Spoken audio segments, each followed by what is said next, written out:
মোৰ ককা, যাক আমি আতা বুলি মাতিছিলোঁ, আতাই কোৱা এটা কথা বা এটা কাহিনীৰে বিষয়টো আৰম্ভ কৰোঁ। মই সৰু থাকোঁতে কোৱা, তেতিয়া একেবাৰে কম বয়স, বোধহয় পাঠশালা স্কুলত মই পঢ়ি আছোঁ। এইটো 90s শেষৰ, মানে 1990 চনৰো আগৰ কাহিনী বা এটা স্মৃতি, মোৰ শৈশৱৰ স্মৃতি বুলি ক'ব পাৰি। বিভিন্ন কথাৰ মাজত আটাই কোৱা এটা কথা মোৰ মনত ৰৈ গ'ল, অৱচেতন মনত কিবা কাৰণত।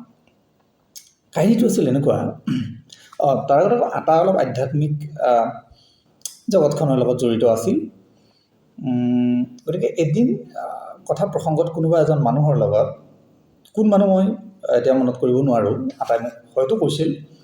মূল কথাটো আহোঁ, কোনোবা এজন মানুহে আটাক বৈজ্ঞানিক যুক্তিৰে এটা বিতৰ্কৰ সূচনা কৰিছিল, যে আটাক কৈছিল যে এতিয়াও আপোনালোকে এই গ্ৰহ নক্ষত্ৰ চন্দ্ৰ পূজা কৰে, চন্দ্ৰ সূৰ্য আপোনালোকৰ কাৰণে এতিয়াও ভগৱান। কেনে অন্ধবিশ্বাসৰ এটা এই বিজ্ঞানৰ যুগত, য'ত মানুহ চন্দ্ৰত গৈ আহিছে, দেখি আহিছে শিল বালি, চন্দ্ৰত মানুহ গৈ ভৰি দিছে, তাৰ পৰা শিল বালি লৈ আহিছে, অন্য গ্ৰহৰ কথা মানুহে বুজিব পৰা হৈ গৈছে। গতিকে এতিয়াও আপোনালোকে সেইবোৰক কিয় ভগৱান বুলি কয়, কিয় তাক পূজা কৰে, কিহৰ মন্ত্ৰ মাতে ইত্যাদি ধৰণৰ তেওঁৰ ফালৰ এটা যুক্তি, মানে বৌদ্ধিক বিতৰ্ক এটা আছিল দুয়োৰে মাজত। আটাই তেতিয়া তেওঁক যুক্তি দিছিল এটা। আটাই হেনো কৈছিল যে ধৰা হ'ল অন্য কোনো গ্ৰহৰ, দূৰ সৌৰজগতৰ হওক বা আমাৰ সৌৰজগতৰ পৰা কোনোবা গ্ৰহ এইফালে আহিল, পৃথিৱীৰ ফালে আহিল, আহি তেওঁলোকৰ যানখন বা তেওঁলোক পৃথিৱীত পৰিল, পৃথিৱীত নামিল। ক'ত নামিল? দুটা সম্ভাৱনা আটাই কৈছিল। যে ধৰা হ'ল তেওঁ থৰ মৰুভূমিত আহি পৰিল, তেওঁলোকৰ যানখন। তেওঁলোকে গৱেষণা কৰিলে, চালে, তাৰ পৰা বালি লৈ গ'ল আৰু নিজৰ গ্ৰহলৈ উভতি গ'ল। আৰু তাত তেওঁলোকৰ বিজ্ঞানে, সেয়া তেওঁলোকৰ কাৰণে বিজ্ঞান, অফক'ৰ্ছ, তেওঁলোকে বৈজ্ঞানিকভাৱে দাঙি ধৰিলে পৃথিৱীৰ বিষয়ে, যে পৃথিৱীখন এখন শুকান বালিৰ এটা গ্ৰহ, আৰু সেই শুকান বালিত থাকিব পৰা জীৱহে তাত জীয়াই থাকিব পাৰে। তাত কোনো গছ গছনি গজিব নোৱাৰে। তেওঁ হেনো পৃথিৱীৰ বিষয়ে সেইটো এটা সত্য, তেওঁলোকৰ কাৰণে সেইটো সত্য উদ্ধাৰ কৰি। আটাই দ্বিতীয় সম্ভাৱনা এটা ক'লে, ঠিক আছে, মৰুভূমিত নপৰি আহি তেওঁলোক কিবা কাৰণত এক্সিডেণ্টলি আহি কোনোবা মহাসাগৰ এখনৰ মাজত পৰিল, দূৰ দূৰ একো নেদেখে। তেওঁলোকে বুজি পালে যে পৃথিৱীখন কেৱল পানীৰে আৱৰা এটা গ্ৰহ, তাত পানীত থাকিব পৰা জীৱখিনিহে পৃথিৱীত থাকিব পাৰে, একো অন্য উন্নত জীৱ পৃথিৱীত হয়তো নাই। তেওঁলোকৰ দুটা সম্ভাৱনা, দুটা এনেকুৱা তথ্য তেওঁলোকে হয়তো পালে। এতিয়া তেওঁলোকৰ যিটো বিজ্ঞান, তেওঁলোকৰ বিজ্ঞানীয়ে বৈজ্ঞানিকভাৱে যিটো তথ্য দাঙি ধৰিলে পৃথিৱীৰ বিষয়ে, সেইটো কি সত্য হ'ল জানো আচলতে? কিন্তু সেইটোতো তেওঁলোকৰ বাস্তৱ অভিজ্ঞতা আছিল। তেওঁলোকে দেখিছে, হয়, পৃথিৱীত মৰুভূমিৰ বালি, আৰু নহ'লে হয়তো পানী, তাত থকা জীৱ। তাৰ বাহিৰত যে আমি মানুহবোৰ আছোঁ, এই যে চহৰ, অৰণ্য, এই বিজ্ঞান প্ৰযুক্তি, তেওঁলোকৰ দৃষ্টিত সেইবোৰৰ কোনো অস্তিত্বই নাই। সেই সেই প্ৰাণীৰ কাৰণে, এলিয়েন সদৃশ কোনোবা প্ৰাণীৰ কাৰণে আমাৰ পৃথিৱী চিনাকিটো সেইটো।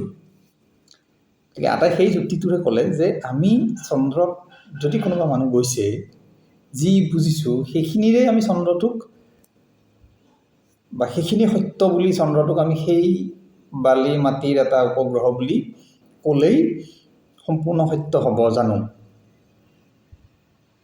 তাৰ আঁৰত আৰু হয়তো বহুত সত্য থাকিব পাৰে। আমি সূৰ্যক বুজাত, চন্দ্ৰক বুজাত, অন্য গ্ৰহত বুজাত হয়তো সফল হোৱা নাই। তাৰ আঁৰত বহু কথা থাকিব পাৰে। সেয়া আছিল সেই সময়ৰ আটাৰ যুক্তি। মই কথাটো সেইকাৰণে মনত পৰিল আৰু সেইটোৰেই গোটেই প্ৰসংগটো আনিলোঁ বা আপোনালোকৰ লগত কথাটো শ্বেয়াৰ কৰিলোঁ। মোৰ মনত ৰৈ যোৱা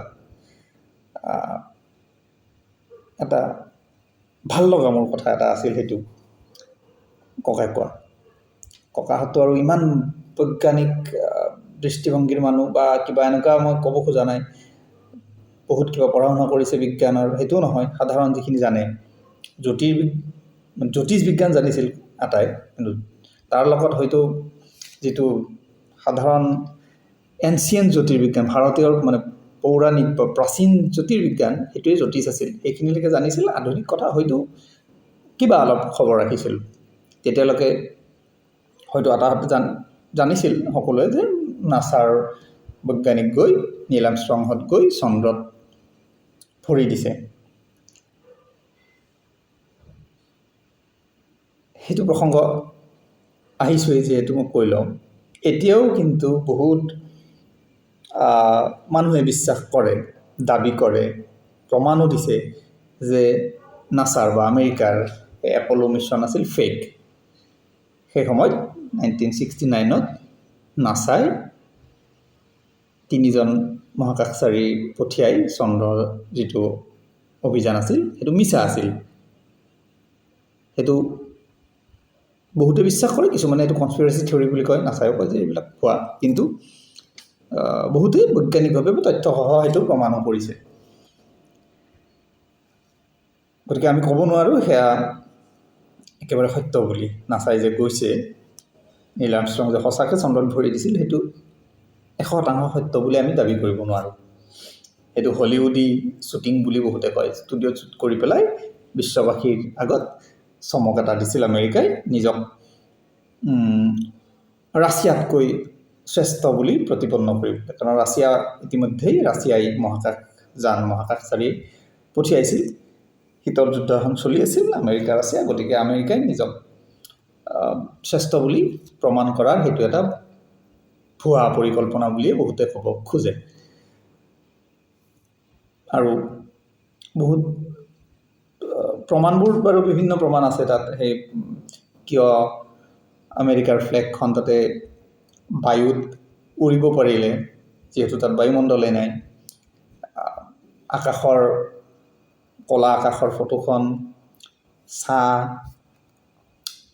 নীল আৰ্মষ্ট্ৰঙৰ ভৰিৰ খোজটো জোতাযোৰৰ লগত নিমিলে, যিটো খোজ দেখুওৱা হয় চন্দ্ৰৰ প্ৰথম খোজ বুলি যিটো ফটো আছে। কিন্তু সেই যিটো শ্বুট বা যিযোৰ জোতা আচলতে নীল আৰ্মষ্ট্ৰঙে পিন্ধিছিল, যিটো মিউজিয়ামত ৰখা আছে, সেইটোৰ লগত নিমিলে, ইত্যাদি বিভিন্ন প্ৰমাণ আছে। সেইটো বিশ্বাস আৰু অবিশ্বাসৰ কথা, সেইটো মই আপোনালোকলৈ এৰিছোঁ। মই কিন্তু ব্যক্তিগতভাৱে এতিয়াও মোৰ মনত ডাঙৰ এটা প্ৰশ্ন আৰু সন্দেহ আছে। মই একেবাৰে বিশ্বাস নকৰোঁ সেই সময়ত নাছাৰ মহাকাশচাৰী চন্দ্ৰত যোৱা কথাটো।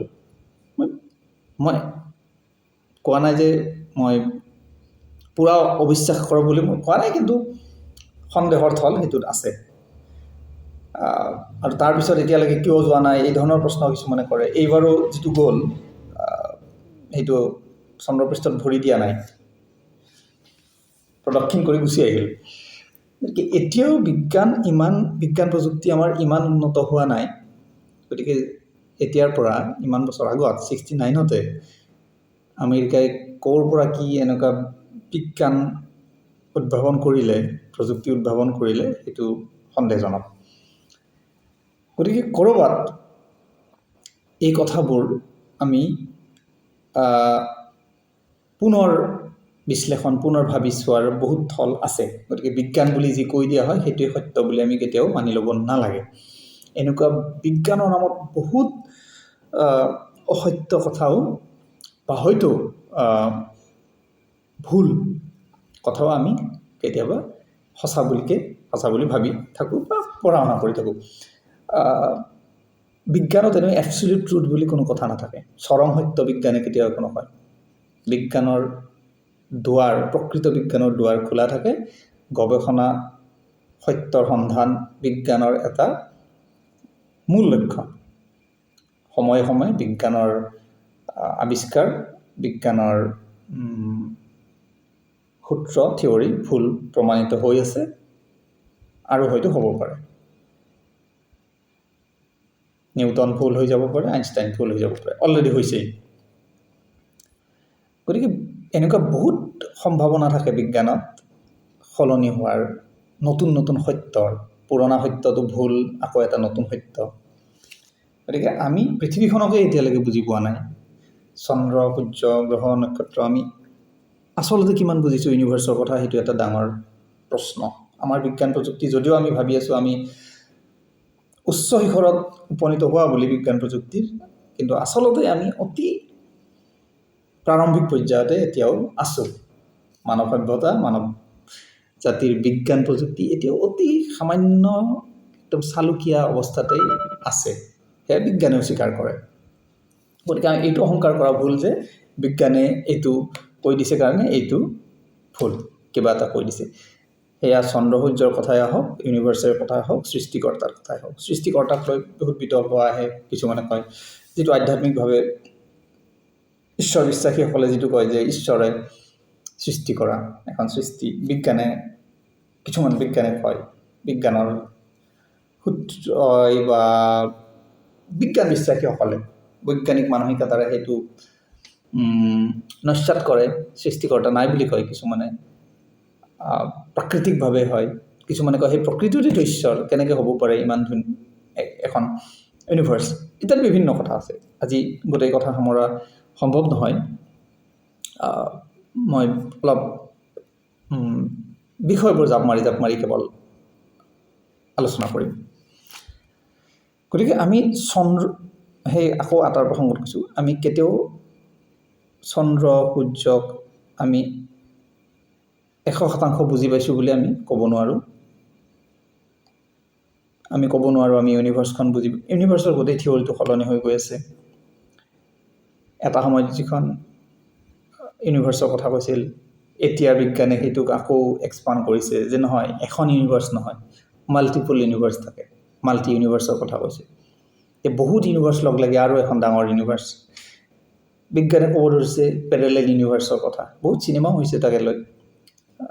এতিয়া কথাবোৰ অকণমান কল্পবিজ্ঞান যেন লাগে, চাইফিক যেন লাগি আছে কথাটোতে, কিন্তু সেইটো বৈজ্ঞানিক সূত্ৰ যে হ'ব পাৰে যে পেৰেলেল ইউনিভাৰ্চৰ এটা সম্ভাৱনা থাকিব পাৰে। আমি আৰু হয়তো ইউনিভাৰ্চত আমি আছোঁ। ক'ৰবাত এইটো মেটাফিজিক্সৰ মাজত এটা দ্বন্দ্ব আহি যায়। এইবিলাক কাল্পনিক কথা যেনো লাগে। আধ্যাত্মিক দৃষ্টিৰেও কথাবোৰ কেতিয়াবা চাই। অৱশ্যে এই কথাবোৰ আকৌ আমাৰ বৈদিক বা আধ্যাত্মিক বিজ্ঞান বা যি কওঁ, আমাৰ সমল যিবিলাক, আমাৰ বেদতে উল্লেখ কৰা আছে মাল্টিপল ইউনিভাৰ্চৰ কথা, পেৰেলেল ইউনিভাৰ্চৰ কথা, ৰামায়ণ মহাভাৰতত থকা বুলিও কয় বহুতে। সেইবোৰ বিজ্ঞানে এতিয়া ক'ব ধৰিছে। বিজ্ঞানে এতিয়া কৈছে গোটেই ইউনিভাৰ্চখন আচলতে ৰিয়েল নহয়, আমি আচলতে ৰিয়েল নহয়। বহুতে হয়তো জানে, কাৰোবাৰ কাৰণে কথাটো অলপ আশ্চৰ্যকৰ হ'ব, মই কিবা আবুল ডাবুল বকা যেন লাগিব পাৰে। এতিয়া বিজ্ঞানে ক'ব ধৰিছে যে আমি এই যে গোটেই আমাৰ ইউনিভাৰ্চখন, আমাৰ জগতখন, এইবোৰ ইলিউজন। কিছুমানে সেইটোক এটা আৰু চাইণ্টিফিকেলি কৈছে যে এইটো চিমুলেশ্যন থিয়ৰীৰ কথা কৈছে, যে এইটো এটা ভিডিঅ' গেমৰ দৰে বস্তু। কম্পিউটাৰত যেনেকৈ গেম খেলা হয়, মানুহে যেনেকৈ সৃষ্টি কৰিছে গেমৰ ভিতৰৰ জগতখন যেনেকুৱা এখন ইলিউজন বা চিমুলেশ্যনৰ জগত, ৰিয়েল যেন লাগে কিন্তু আচলতে ৰিয়েল নহয়। এতিয়া বিজ্ঞানে কৈছে যে এই গোটেই ইউনিভাৰ্চখনেই আচলতে চিমুলেশ্যন, কাৰোবাৰ হয়তো কম্পিউটাৰ বা মোবাইলৰ গেমৰ ভিতৰৰ এখন জগত। আমি ৰিয়েল কেৰেক্টাৰ নহয়, আমি কাৰোবাৰ গেমৰ একোটা কেৰেক্টাৰ, কোনোবাই আমাৰ লগত গেম খেলি আছে। সেইটো আমাৰ ভাৰতীয় আধ্যাত্মিক শিক্ষাই কয়, গীতাত সেইটোৱে কৈছে, বেদত সেইটোৱে কৈছে, এইখন মায়া বুলি কৈছে, এই ব্ৰহ্মাণ্ডখনক মায়া বুলি কৈছে। সেই মায়াটোৱেতো এতিয়া বিজ্ঞানে ক'ব ধৰিছে, বৈজ্ঞানিক ভাষাৰে কৈছে যে এইটো এটা চিমুলেশ্যন থিয়ৰী। আপোনালোকে পঢ়িব পাৰে, চাব পাৰে কোনোবাই যদি নাজানে। গতিকে গোটেই বিজ্ঞানৰ গোটেই চিন্তাবোৰ সলনি হৈ গৈ আছে। যিটো অবিশ্বাস্য আছিল, যিটো অদ্ভুত যেন কথা আছিল, সেইটো বিজ্ঞানে লাহে লাহে সত্য সত্যৰ বুলি গৱেষণা আৰম্ভ কৰিছে, সত্যৰ সন্ধান পাইছে, তাত সম্ভাৱনা দেখিছে যে এয়া সঁচাও হ'ব পাৰে। কোৱাণ্টাম বিজ্ঞান অহাৰ লগে লগে বিজ্ঞানৰ গোটেই চিন্তা চৰ্চা উলট পালট হৈ গ'ল, বৈজ্ঞানিকসকলৰ মাজত হুলস্থুল লাগি গ'ল। বিশ্বাস কৰিব নোৱাৰা কথাবোৰ কোৱাণ্টাম বিজ্ঞানে যিয়ে জানে অলপ পঢ়িব। এতিয়া আজি কোৱাণ্টাম বিজ্ঞান আলোচনা নকৰোঁ, মই কথা প্ৰসংগত কৈছোঁ, কেতিয়াবা যিখিনি জানো। কোৱাণ্টাম বিজ্ঞান এতিয়ালৈকে কোনেও বুজিব পৰা হোৱা নাই। কোৱাণ্টাম বিজ্ঞানী এগৰাকীয়ে কৈ গৈছে যে যদি কোনোবাই কয় যে তেওঁ কোৱাণ্টাম ফিজিক্স বুজি পাইছে, তাৰ অৰ্থ এইটো যে তেওঁ একোৱেই বুজি পোৱা নাই। গতিকে কোৱাণ্টাম ফিজিক্স এতিয়া প্ৰাৰম্ভিক পৰ্যায়ত আছে, কিন্তু সেইটোৱেই যি সম্ভাৱনাৰ দুৱাৰ খুলি দিছে, বিজ্ঞান জগত মোটামুটি তোলপাৰ লাগি গৈছে, উখল মাখল হৈ গৈছে গোটেই চিন্তা চৰ্চাবোৰ।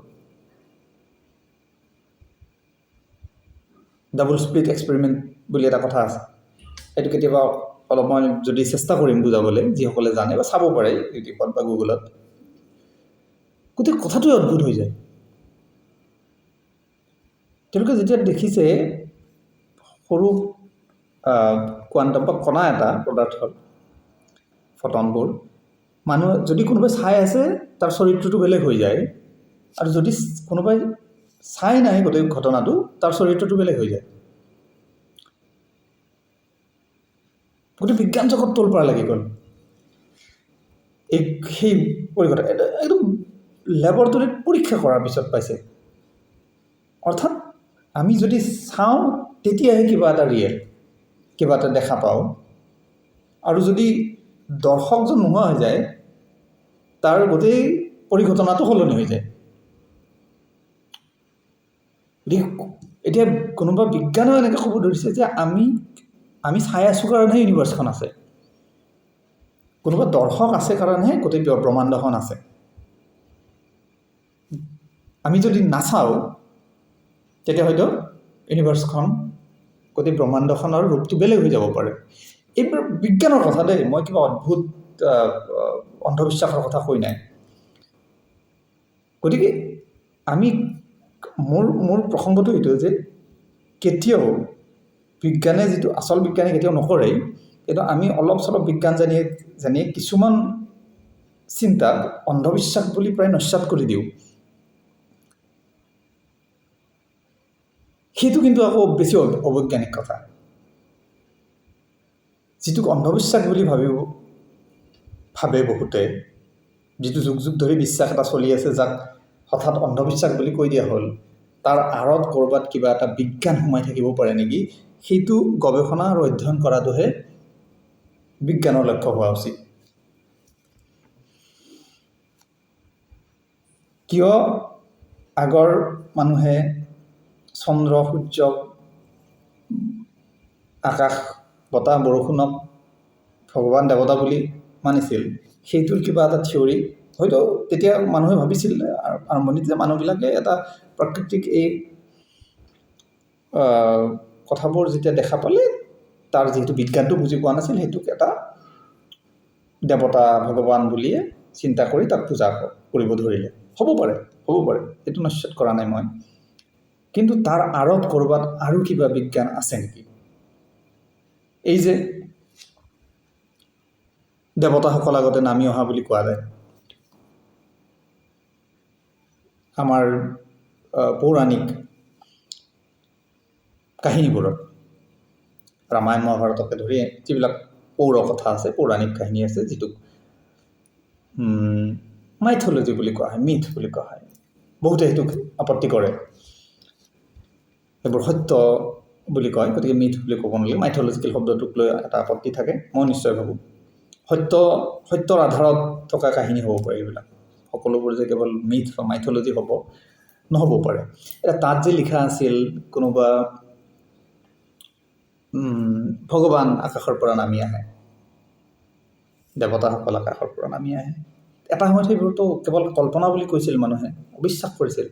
কিন্তু পিছৰ পৰ্যায়ত বিজ্ঞানে হয়তো চিন্তা কৰিব ধৰিলে যে কিবা কাৰণত সেইটোৱেই হয়তো আমাতকৈ উন্নত কোনোবা প্ৰাণী, উন্নত কোনোবা জীৱ অন্য গ্ৰহৰ পৰা পৃথিৱীলৈ আহিছিল নেকি, যিটোক মানুহে দেৱতা বা অন্য ভগৱান বুলি বিশ্বাস কৰিছিল।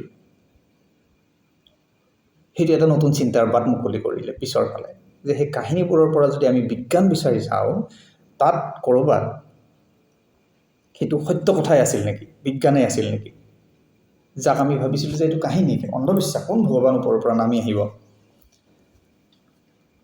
ক'ত ৰাৱণে আৰু সীতাক আকাশী জানেৰে লৈ যাব। ক'ব নোৱাৰোঁ আমি সেইটো, যে হয়তো তেতিয়া তেনেকুৱা বিজ্ঞানেই আছিল। ৰামায়ণ মহাভাৰতৰ যুদ্ধৰ অস্তিত্ব পিছৰ পৰ্যায়ত প্ৰমাণ পাইছে। নিউক্লিয়াৰ অস্ত্ৰৰো ব্যৱহাৰ হোৱা বুলিও বিজ্ঞানীসকলে পিছত সন্দেহ কৰিছে। ক'ৰ পৰা আহিল তেতিয়াহ'লে সেইবোৰ?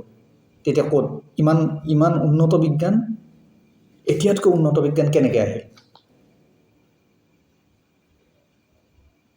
পিৰামিডৰ কথা আমি এতিয়াও বুজিব পৰা নাই। এনেকৈ অনেক ৰহস্য আছে যিবোৰ আমি আধুনিক বিজ্ঞানেও তাৰ সমাধান উলিয়াব পৰা নাই। গতিকে বিজ্ঞানক আমি আধুনিক সভ্যতাই এতিয়াৰ মানুহে যিখিনি বিজ্ঞান জানিছে, সেই বিজ্ঞানৰ দৃষ্টিৰে সীমাবদ্ধ ৰাখিলে নহ'ব বিজ্ঞানক কেতিয়াও।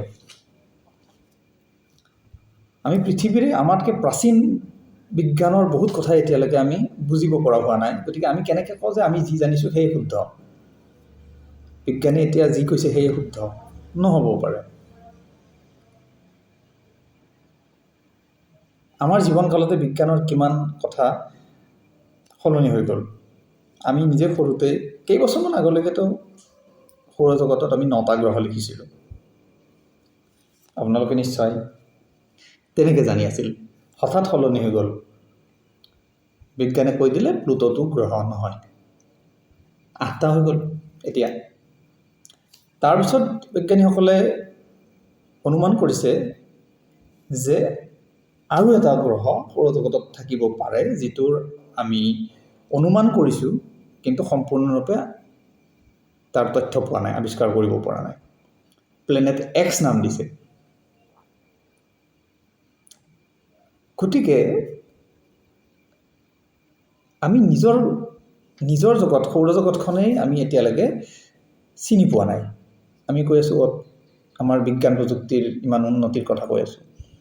আমি মংগলত মানুহ গৈ কলনী বনাবৰ চিন্তা কৰি আছে, কিন্তু এতিয়ালৈকে আচলতে আমি বুজি পোৱা নাই আমাৰ সৌৰজগতৰ কথা।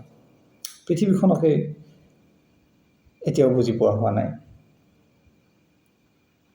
পৃথিৱীক লৈ বাৰু বিভিন্ন ধৰণৰ কনস্পিৰেচি থিয়ৰী আছে। এতিয়াও আনকি এনেকুৱা মানুহো আছে যিয়ে পৃথিৱীক ফ্লেট বুলি বিশ্বাস কৰি আছে। মই তেওঁলোকৰ সমৰ্থনত কোৱা নাই, কিন্তু আছেতো।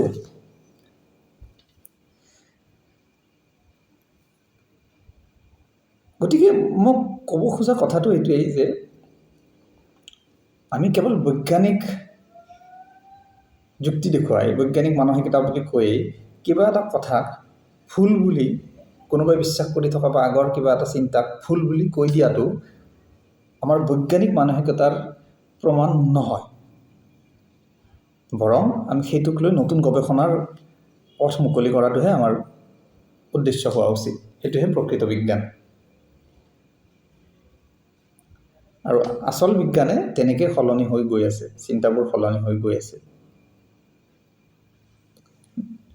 ইউনিভাৰ্চৰ পৰা মাল্টি ইউনিভাৰ্চৰ কথা আহিল, পেৰেলেল ইউনিভাৰ্চৰ কথা আহিল, আৰু কিমান কি আহি আছে। নতুন নতুন চিন্তা, নতুন নতুন তথ্য বিজ্ঞানে দি আছে।